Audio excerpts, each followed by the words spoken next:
नमस्कार, मीनाज किचनमध्ये तुम्हा सर्वांचं पुन्हा एकदा स्वागत। आज मी तुम्हाला चटकन पटकन अशी होणारी डिश दाखवणार आहे, जी बघितल्यानंतर आणि ऐकल्यानंतर सुद्धा तोंडाला पाणी येतं। भजी, गोल भजी। आता तुम्ही म्हणाल गोल भजी, तर त्यात विशेष काय आहे? विशेष आहे ना। मी लहानपणी सातारला होते ना, तेव्हा माझे वडील नेहमी भजी आणायचे। कागदात बांधलेले असे दोऱ्याने बांधलेली पुडी आणायची आणि ती पुडी बघितली की आम्ही पडत जायचो, म्हणजे तुटून पडायचो, कारण ते चवदार तेवढे होते। म्हटलं तीच रेसिपी तुम्हाला दाखवावी। काय खास आहे त्याच्यावर? काय एवढं त्याचं नाव आहे? नाव माहितीये का? बाबूरावचे भजी। आश्चर्य वाटतं रे ह्या नावाचं? हो, तेच नाव आहे। तेव्हा मला खूप गंमत वाटायची ह्या नावाची। आम्ही म्हणायचो बाबूरावचे भजी आणले का, विचारायचं वाटलं ना। पण आता तेच भजी इतके फेमस झालेत, तीच चव मी तुम्हाला दाखवते आता। चला तर मग किचन मध्ये बाबूरावची भजी खायला। गोल भजी करण्यासाठी आपण घेतले 2 वाट्या बेसन पीठ। कांदा जवळजवळ तेवढाच कांदा आपण घेतलेला आहे, कांदा जास्तच लागतो ह्याला।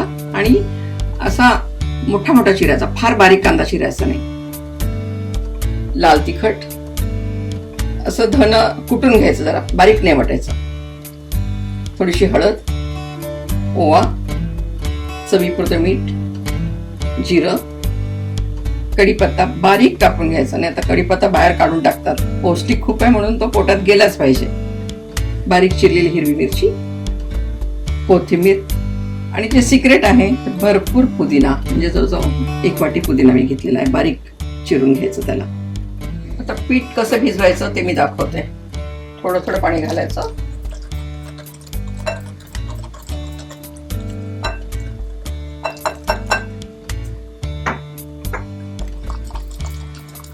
जितकं जास्त त्याला फेटाल ना असं, तेवढे भजी छान फुगतील।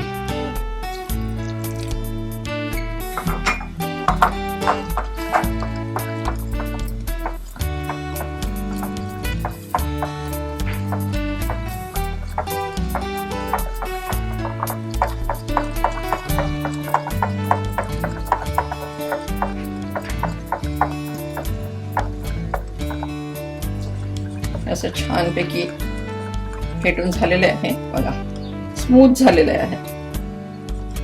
आणि आता आपण त्यात बाकीचे टाकूया। हे टाकतो धन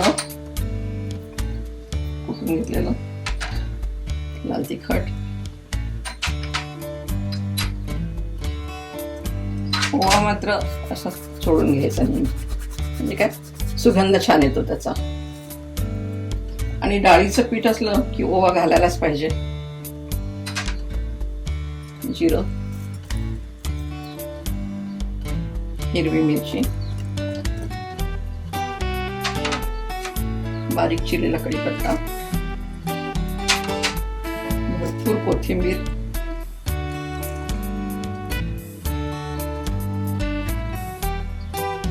आणि जे सिक्रेट सांगितलं होतं ज्यामुळे याची चव वाढते बाबूरावच्या भज्याची, तो पुदिना।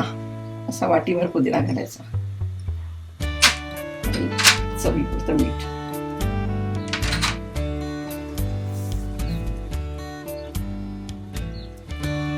कांदा,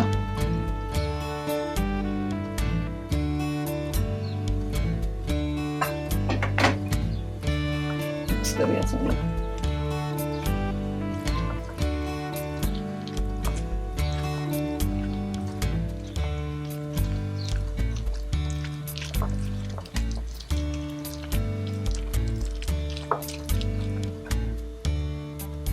थोडी हळद,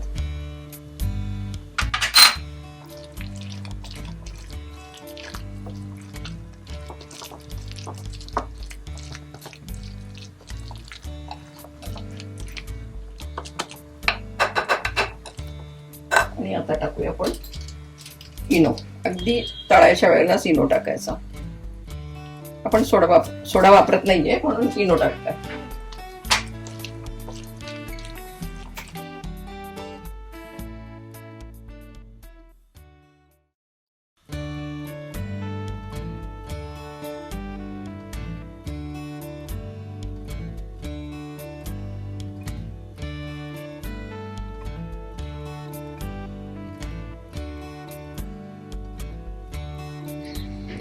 तेल मी तापून घेतलेलं आहे, छान गरम झालेलं आहे.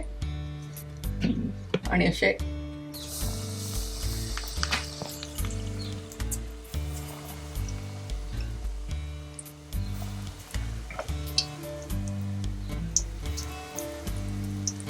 गॅस फार स्लो करायचा नाही, नाहीतर भजी तेल पितात, तेलकट लागतील. मग गरम करून घ्यायचं आणि मध्यम आचेवर भाजायचे.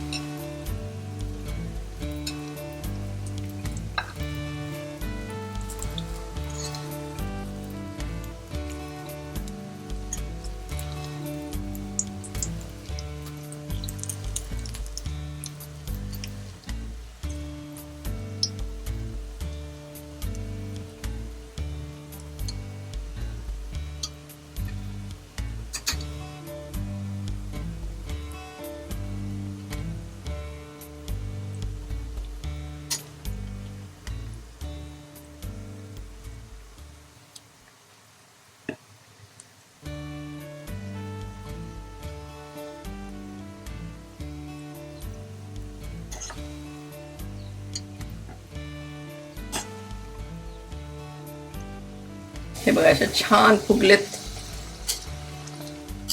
तुम्हाला वाटेल बाबूराव कोण, पण सातारला गेलं ना की तुम्हाला कळेल. ते ग्रस्त अजूनही आहेत आणि अजून त्यांचं नाव तिथे आहे. आता त्यांची दुसरी पिढी विकते बाबूरावचे भजी म्हणून, पण ते बाबूरावचे भजी त्याच नावाने अजूनही प्रसिद्ध आहेत. आपले भजी मात्र खूप छान झालेले आहेत.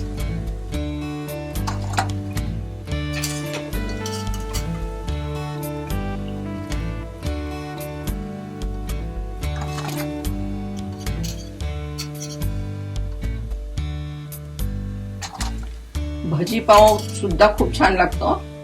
तुम्हाला जर असं कधी वाटलं काय खायचं ह्याच्याबरोबर, आपले चटकन पटकन हे गोल भजी तयार झालेले आहेत, म्हणजेच बाबूरावचे भजी तयार झालेले आहेत. आपण आता सर्व करायला घेऊया.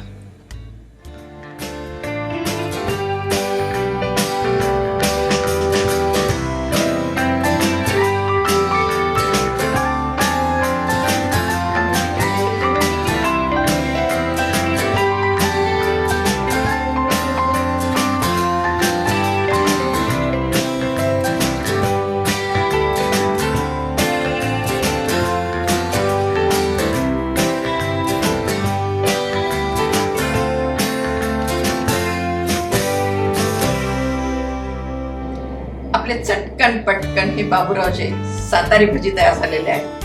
मस्त खमंग सुगंध येतोय. मग काय करणार ना, तोंडाला पाणी सुटलंय ना, मग करा. पण त्यासाठी माझं मीनाज किचन हे YouTube चॅनल बघा, लाईक करा, शेअर करा, सबस्क्राईब करा आणि हो, बेल आयकॉन दाबायला विसरू नका.